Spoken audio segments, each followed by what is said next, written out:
Wow!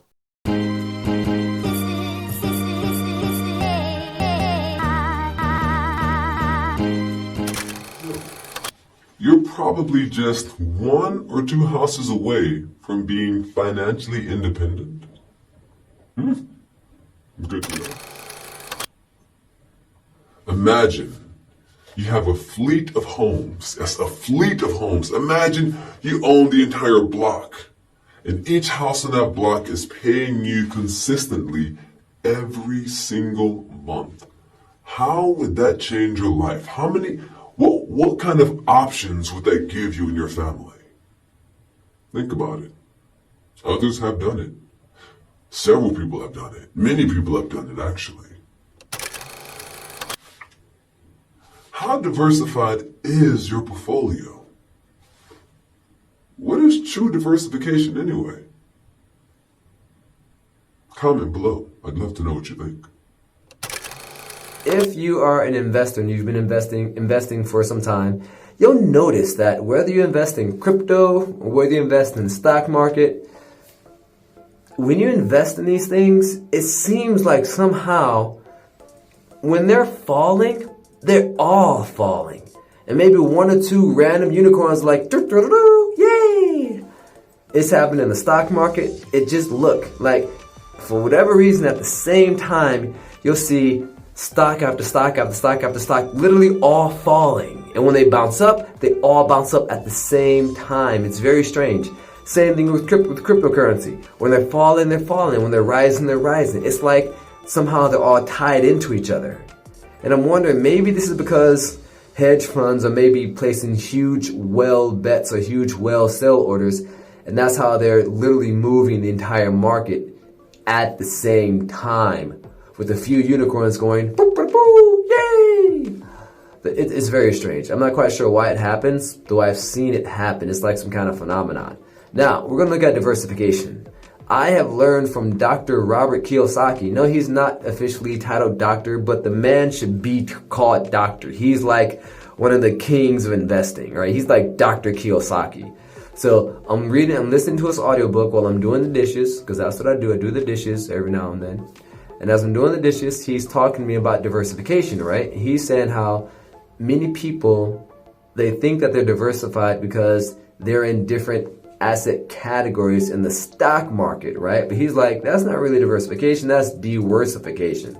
So your portfolio is not diversified, it's just diversified.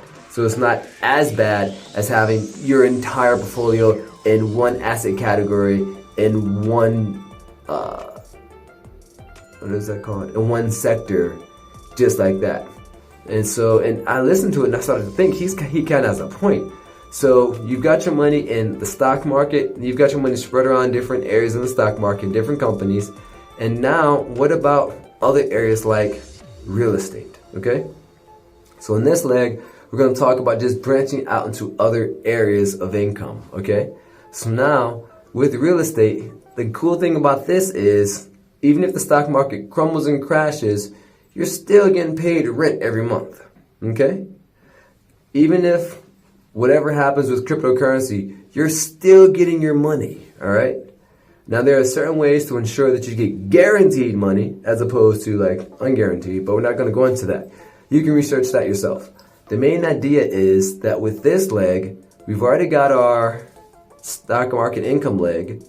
Now, in this leg, we want to have our real estate leg. So you want your real estate or some other asset that is producing money for you on a regular basis. This will help ensure the financial integrity of your financial fitness snowflake. This will help make it strong and powerful. Yes, look at these muscles. Boom, boom, boom.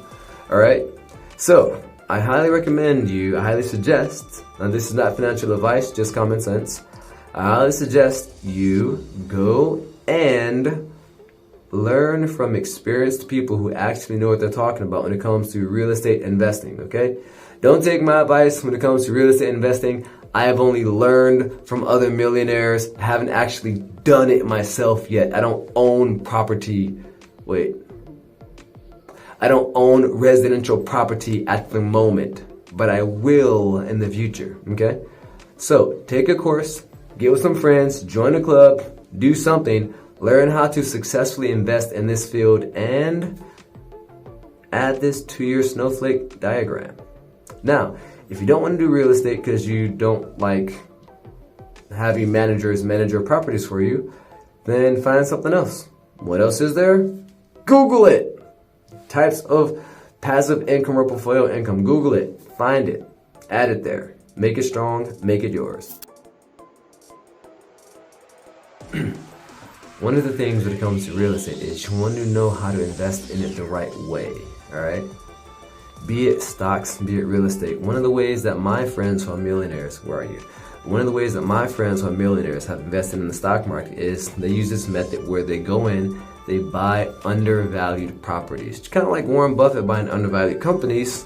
They go in to buy undervalued properties, all right? These can be like properties where people are like, ooh, I don't want to buy that place. Have you smelled that place? And it's like, they look at that and they're like, gold mine. Here's what they do. They go in, they get it assessed first. There's strict criteria that the properties have to fulfill first before they buy it. And if it fulfills that criteria, I'm not going to go into detail. That's something you can find out, like talk to me or talk to Jamal King or Tarek Lynn Smith or someone else who is into real estate, because that's beyond the scope of this financial snowflake course. What they do is they go in there, and if it fulfills that criteria, they buy it. Let's say they buy it for $60,000 cash, right? So they put down 20%, so they put down $12,000. They get a loan from the bank for the remaining $48,000, and like repairs or whatever. They fix it up. Now it has a new value of like $120,000, right? Because they're good at what they do. Now they go to the bank. They're like, "Yo, the new value of this house is $120,000. I want to take out a mortgage against that, right?" And so they take out a new mortgage against that, and they get their $60,000 back, and they still own the property. And now it's renting out to someone else, and that person is paying them and the mortgage. So they got the $60,000 in cash. The person who lives there is paying the mortgage and paying them, and it's a good day. They go find another place and do the same exact thing. This is how they build wealth using debt. It's very amazing and very cool, very awesome. Though there are ups and downs with everything, so just be mindful of how you choose to invest, all right? Awesome. Real estate income action steps. Now, you're ready to get into real estate income, real estate investing, right? Good. You took a course or two or three or a really good course. You joined a real estate investing group, because hopefully your course comes with a mastermind group that connects you with other successful people in that group, like Make Real Estate Real, MakeRealEstateReal.com.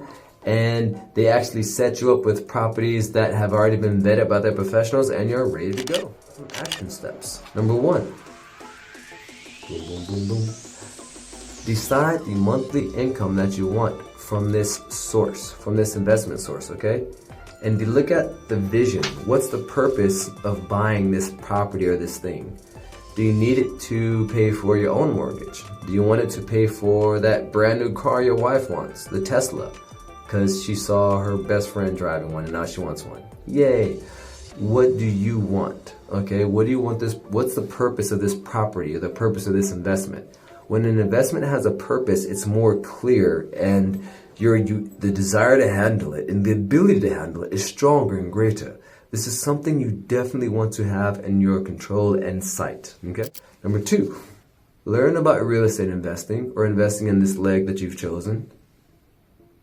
Learn how to gauge the good investments from the bad investments, all right? Don't just walk in and say, I got some money, I'm going to buy me a house. I got a house for sale over there, I'll take it. And you buy it, and then you're like, yay, I got a house, instant millionaire. Not exactly. You need to understand how to properly gauge the good investments from the bad investments. It's kind of like dating, right? You need to understand how to properly gauge the good girls from the not so good girls, if you know what I mean. Okay, so seriously, you want to be able to see and understand what a good investment is or a good partner is, so that can give you the best returns in the future. Number 3.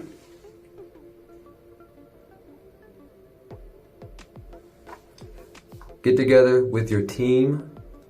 Get a real estate investment accountability partner, someone you actually talk with, all right? And talk to a millionaire or two that are already investing in real estate. Jamal King is a millionaire in real estate investing, and the guy is accessible. You can talk to him in the group if you join the Make Real Estate Real Gold membership level, or you can even send him a chat on LinkedIn. He actually responds. It's like, I'm talking to the guy and I'm like, he's actually talking to me. Like, to just a conversation is, wow. He's not like aloof, like, I am a millionaire, be gone, peasant. He's actually pretty cool, and that's what I like. I tend to attract millionaires, actually. Maybe because I am one. Okay, next. You're looking at it and you're ready. You're like, okay, I'm investing in the stock market. I'm investing in real estate. My financial fitness snowflake is like, oh, super powerful, yeah. Good. Next. Ta-da. How can we make it stronger? One of the things I noticed from other millionaires is that they usually have multiple streams of